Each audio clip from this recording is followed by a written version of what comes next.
আজ আমি আর একটা রেসিপি নিয়ে হাজির হয়ে গেলাম। পনির রেসিপি। পনিরটা আমি নুন, হলুদ, লঙ্কা গুঁড়ো দিয়ে মাখিয়ে রেখেছিলাম। ওটা আমি তেলে ফ্রাই করে নেবো লাল লালভাবে। এবার উল্টো দিকে আমি গরম জল বসিয়ে একটু নুন দিয়ে তাতে আমি পনিরগুলো সব দিয়ে একটু যাতে পনিরটা নরম হয়, এদিকে আমি কড়াইয়ে ফোড়ন দিয়ে দিলাম। তাতে তেজপাতা, দারচিনি, লবঙ্গ, ছোটো এলাচ সবই ছিল।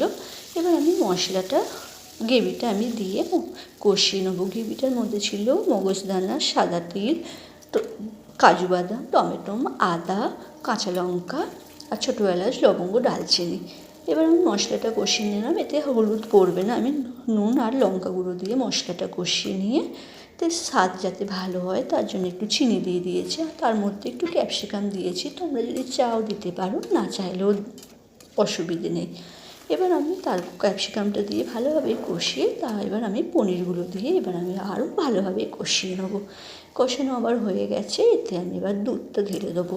তোমরা দুধ দিয়ে করতে পারো, জল দিয়েও করতে পারো। দুধ দিয়ে করলেই বেশি টেস্টি লাগে। এই রেসিপিটা রুটি, পরোটা, রাইস সবার সাথেই ভালো হয়ে যায়। নিরামিষ রেসিপি। আর এতে আমি একটু কস্তুরি মেথি দিয়ে দিলাম, তোমরা চাইলে দিতে পারো, নাও দিতে পারো। এবার আমি গরম মশলা দিয়ে একটু সামান্য ঘি দিয়ে ভালোভাবে নাড়াচাড়া করে নামিয়ে দেবো। কেমন লাগলো আমার রেসিপিটা? যদি ভালো লাগে লাইক, কমেন্ট করো আর আমাকে বেশি বেশি সাপোর্ট করো। টাটা।